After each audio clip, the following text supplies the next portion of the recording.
Hello everyone. In this video, I would like to go over the lesson for week 8. The lesson for week 8 is programming assignment number 4.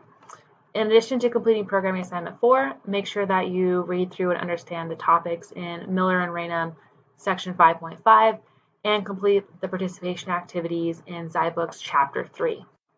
So let's take a look at programming assignment number 4. Programming assignment number 4 is one of my favorites in the class. I think it's quite fun, and it has a really great application to natural language processing and some machine learning with the train, test, and classify approach. So PA4 is on maps. We learned maps this week when we talked about hash tables. Learner objectives for this assignment include implementing hash tables and hash functions, using linear probing and chaining for collision handling, implementing maps, and understanding a basic concept of natural language processing called a unigram language model. Before working with this programming assignment, you should be very comfortable with object-oriented coding and working with lists, because we will use lists as our underlying data type or data structure in our hash tables. Overview and requirements. NLP, which stands for Natural Language Processing, refers to computational techniques involving language. It's a broad field, and for this assignment, we're going to learn a little bit about NLP to build a predictive keyboard. Predictive keyboard is something you have seen several times. For example, when you go to Google and you start to type something, Google tries to guess what you're about to type. So we're going to implement a predictive keyboard that learns to make predictions by text given at startup. This will be our training portion, and by things the user types into the program. As users type, the program predicts the most likely word given the currently entered word prefix. So for example, if the user has typed th, the keyboard will probably predict the, because the is a commonly typed word that starts with the prefix th. We will use a hash map to implement the keyboard, which is crucial to making the keyboard's learning and predictions fast and efficient. For a hash map, we will use Python's built-in dictionary object and our own map class. And I have a note here. For this assignment, you do not need to use Jupyter Notebook to code your solution. Use standard.py files.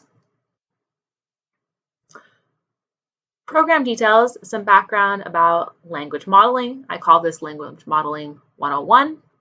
So our predictive keyboard will make use of a very simple model of language called a unigram language model. Our keyboard will keep track of every unique word it has seen. For each unique word, it will count how many times that word has occurred. A simple maximum likelihood estimate for the unigram probability of a word is to take the number of times you've seen that word occur divided by the total number of times you've encountered it, total number of words you've encountered. So before we look at this example, I want to mention that we've seen something similar to this in one of the example problems that we worked in the first couple of weeks of class, where we had a word and we built a dictionary that would store each unique letter in a word as the key, and it would map to the number of occurrences of that key of that letter. So for example, hello would be mapped to a dictionary with keys H-E-L-O.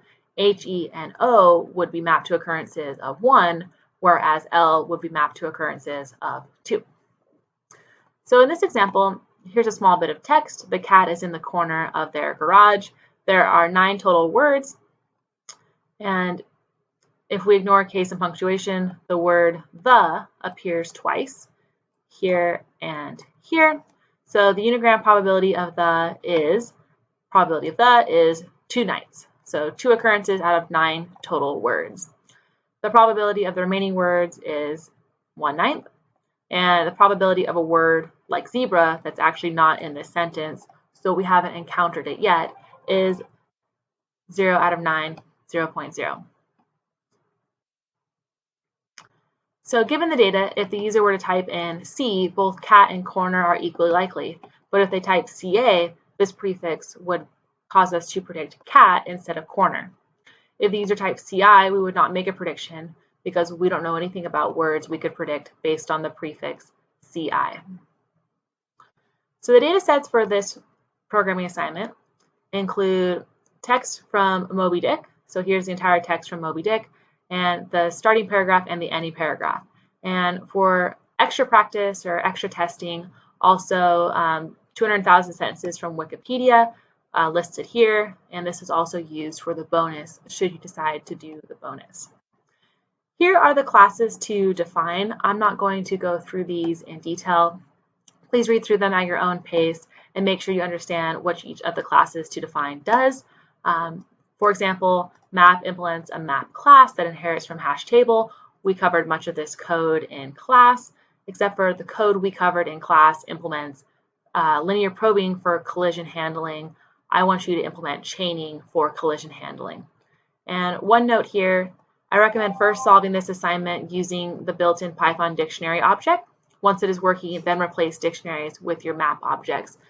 This will make it faster for you to prototype your structure, your main scaffolding for your code. And then once you get it working with Python dictionaries, you can use your map objects and debug from there. Remaining classes you will need dict entry, word predictor. Training the model. Model training occurs in the train and train words method. Train should parse out each word in the specified file on disk. These would be the example data sets such as Moby Dick. I'm going to skip over the remaining text in training the model and making predictions and testing the prediction class. Essentially, what testing the prediction class is talking about here is I've provided you with a PY file called keyboard test that you can download and run with your map implementation in your predictive keyboard code to see, is your keyboard acting or behaving correctly? So here's some output from the solution that you can compare against. And I want to note that not all output will match exactly, and you should think about which cases should match exactly and which cases may not match exactly. Bonus is available to do here, up to 10 points, which is quite a bit. I encourage you to do it. Grading guidelines and how to submit assignments. Your zip file should contain your .py files and your .txt files used to test your program. And as a reminder, .py files, not .ipy and b files. You're going to have quite a bit of code, and we're not generating any plots or any mathematical formulas. So it makes more sense to do this in Python so you can have really nice class organization rather than putting it all into IPython notebook.